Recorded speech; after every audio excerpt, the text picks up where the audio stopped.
This is Homo Politicus on Enterprise TV. Kingsley Bass is my name. Pleased to have you join me today on the program. Today, we focus our lenses on the turbulent waters of Lagos politics, where the removal of Mudashiru Obasa, the Speaker of the Lagos State House of Assembly, has sparked a legal and political spectacle unlike any other in Lagos. Well, maybe it's still unfolding. Well, despite being removed, Mudashiru Obasa is holding firm to his position, boldly declaring himself the substantive speaker. What does this mean for the integrity of the assembly, the rule of law, and the future of governance in Lagos State? Is this a case of power politics gone too far? Or are we witnessing a legal showdown that could set precedent in Nigeria's political landscape? Some say, oh, well, there's nothing there legally, or this was properly done. But we'll get into that today. On the program, we'll explore the constitutional provisions, the legal perspectives, and the political undertones shaping this unfolding political drama in Lagos State. I'm joined today by barrister and solicitor of the Supreme Court of Nigeria, Akintola Makinde. Well, welcome to the conversation. Thank you so much for joining me. Thank you for having me, Kingsley. Yeah. Good afternoon. Yes. Let's get down to the conversation. It's interesting what's happening in Lagos. There you go. One more time, Mudashiru Obasa, you can say former Speaker of the Lagos State House of Assembly. The man says he's still Speaker. He remains Speaker until the right thing is done. But what's the right thing? Let's speak with barrister solicitor of the Supreme Court of Nigeria, Akintola Makinde. Yes, talk to me about the process you witnessed. Pardon me, you weren't there to witness that, but the process you have followed, right? You've seen the report. We saw clips as well, which transpired on the floor of the Lagos State House of Assembly. Do you think due process was followed? Do you think the process which was conducted by majority lawmakers in the House was constitutional? So, Kingsley, the issue is this. Now, you see, one of the things I keep saying about Nigeria politics and the system is that largely we have what I would describe as sufficiency of laws. Laws are actually not our problems. Our problems are our loyalty to these laws and our ability to adhere to the laws as they are. Essentially, like you had mentioned, I was not there when all of this happened, so I wouldn't know what the procedures, and I'm talking about the specifics of the procedures that were adhered to in removing him. Like you heard, I only just got to also hear that, well, the Speaker of the Lagos State House of Assembly has been removed. But I would expect that certain specifics were adhered to because, I mean, with all respect to them in the chambers, there are a lot of them, apart from being law, there are quite a number of them who were legal practitioners before they went into the House. And, I mean, it's pretty simple.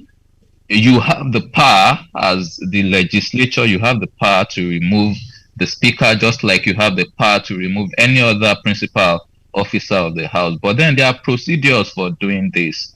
And you see, over the years, the courts have continued to say it over and over again that fair hearing is a very crucial aspect in determining the rights and liabilities of persons. And this is not just restricted to the courtroom. Even in administrative procedure and processes, the concept of fair hearing is very sacrosanct. And when you fail to adhere to this constitutional concept, it has the potential of nullifying every process that had been undertaken, no matter how seemingly beautiful the process had been, or no matter how successful it looks. So essentially, I would have expected that certain niceties and specifics would have been adhered to. And when I talk about this, I would now narrow it. I would have expected that he had been served with, because they said he was removed for certain reasons built around gross misconduct. What gross misconduct means, I do not know in particular reference to this issue. But I would have expected that, well, he's been served with a copy of the allegations against him. I would have expected that he's been given opportunity to make representations to whatever assembly that had been constituted to investigate the allegations against him, that he's been given the opportunity to defend himself, and that his defense was properly looked into before the decision was taken. Now, one thing I note quite critically is that the man was outside, and by the man I mean Mr. Mudashiru Obasa. The man was outside of the country as at the time his removal was announced. So the question is, was he given fair hearing? Was he heard? Was he given notice of the processes and procedures? Yes, it's, and in addressing this issue, I think it's as well very critical that I point out that much as, yes, you are entitled to be fairly heard, it is now your right. You also have your rights and entitlement to waive your rights to be fairly heard. And by waiving your right, I mean if you've been given notices of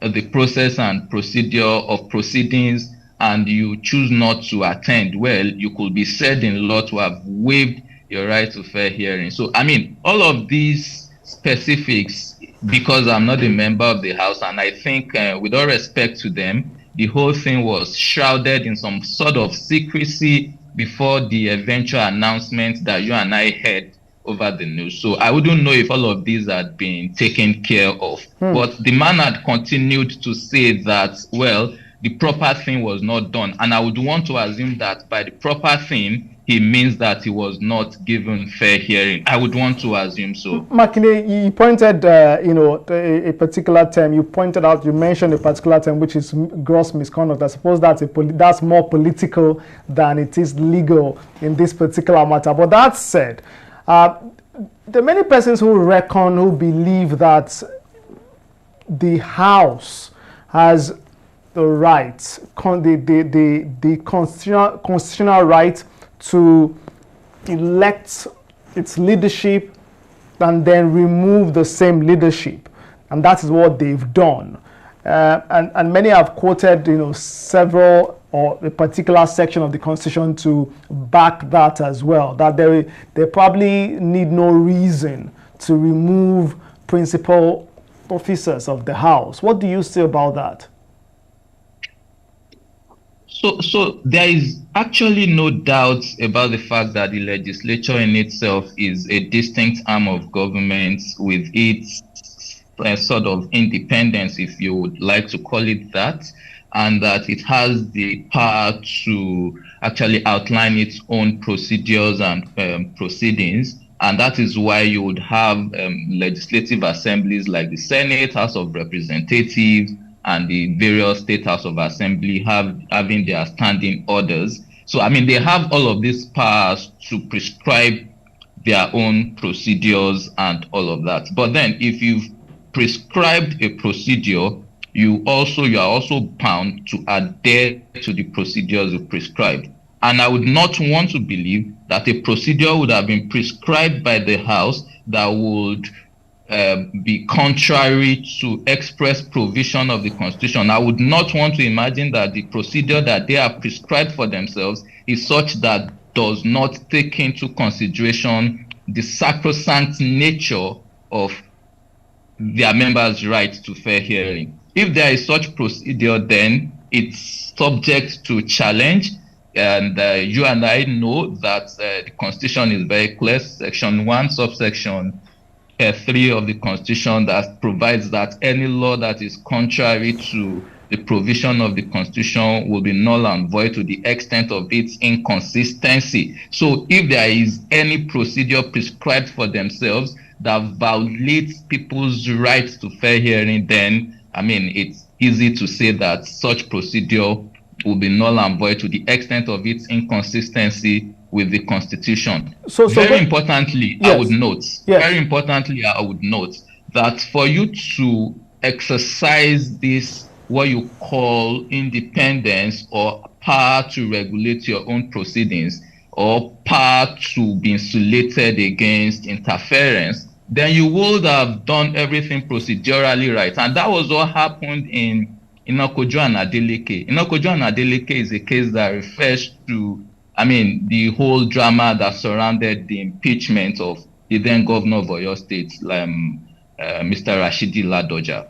Now, prior to this time, it was within it was within the legal space. It was a knowledge within the legal space that, oh yes, everything that has to do with impeachment is strictly within the remit of the House of Assembly or the legislature, such that the court could not interfere.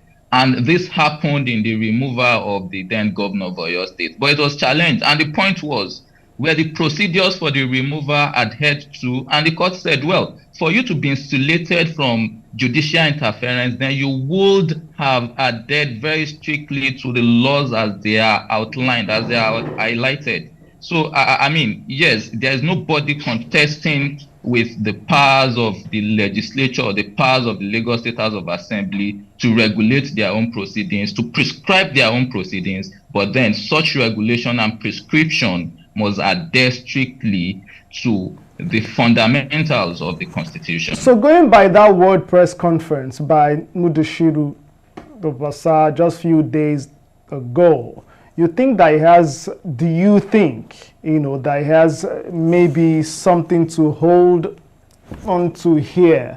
Because he says, well, if things are not done the right way, he remains speaker, that things have to be done the right way. He declared himself still speaker. What do you make of that? Do you think he has the case here? Okay, so in answering that, I'm just here speculating. He's kept saying that things have to be done the right way. That's a cliche. We all know that things have to be done the right way. Even the people that have done what they did know that things have to be done the right way. So the question is, what has not been done the right way? Well, he knows more than I would do in terms of the procedures that heralded his removal. So I think he knows more than I would do. But then he needs to come out with the specifics of those things he thinks were not done the right way. If truly there were things, the appropriate procedures were not adhered to, then it's a subject of challenge. It's a subject of challenge. And it's now left to him whether he elects to, to that part of challenging his removal, or whether he wants to adopt the political option like they would always do. Talking politics now, or the political side to this, it appears that the game started. We're not sure where the chess would, where the players, where this would move, but whether it is the pawn, the queen, the king, well, appears they've started moving already, and we'll see how things, unfold in coming days. But we saw that there was the sitting, and there was some form of tension we hear police presence. The speaker as well was accompanied by her colleagues, prayers were said, and the rest. As a matter of fact, we hear that the Governor's Advisory Council have sat, to debate this. We cannot confirm that right now, but yeah, we hear they were to sit to debate this matter. Where do you see things going politically? Would we have another Rivers State situation? Not the same, but is it possible that we go that line, have a parallel House of Assembly with two different factions saying, one saying I'm speaker, the other one saying I'm speaker, and there's some form of chaos? Oh, well, I have my doubts that you're going to likely have a recurrence of what is happening in Rivers State here. I have my doubts. And with all respect to Rivers State, I would say that, well, Lagos State has some sort of peculiar sophistication that may not be had or, yes, experienced in other states of the Federation. In your question, I overheard you mentioning is it the Governance Advisory Council? That is an innovation in Lagos State that I doubt other states have. I'm not very certain, but it's more pronounced in Lagos State than in other states.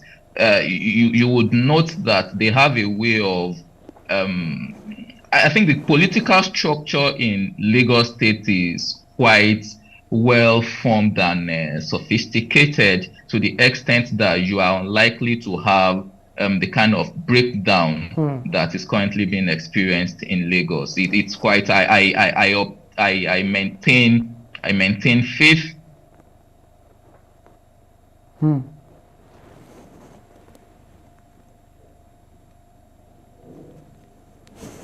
Good, yeah. So a little, yeah. So you maintain faith with that. Very quickly, just before we let you go, your final shot on this matter. Let's talk about the role the Governor's Advisory Council play in the grand scheme of things in just maybe 60 seconds. Very quickly, well, you mentioned the positive side, but is there a negative? Do you see a negative side? Because many have said they must have influence the removal of Obasa, and that the way that they control things, the way that this maybe very small block of politicians control the political happenings in the states, maybe it's getting too much, maybe it is not good for the overall politics of the state. What do you say? So the thing is this, the Governors Advisory Council, like they choose to call themselves in Lagos State, is actually not expressly provided anywhere in the Constitution, right? But then at the same time, you cannot say that it is illegal. You cannot say it is illegal because they have their functions well cut out for them. It's just when you have elder statesmen putting themselves together in ensuring that there is propriety in how things are done within the within the state, and in ensuring that there is a seamless administration. So, to a large extent, I think it's a good thing that they have them in place. And come to think about it, I think other states have their own, in a way, even though might not be as sophisticated as it is in Lagos State. But then in every state of the federation you have today, just like you have in the country, you have those people who essentially, you may not be happy about it, you may not want to agree, but essentially they are power brokers. You have those people. So you can't rule out that. Now, as to whether they were instrumental to the removal, I would not want to say what I do not know.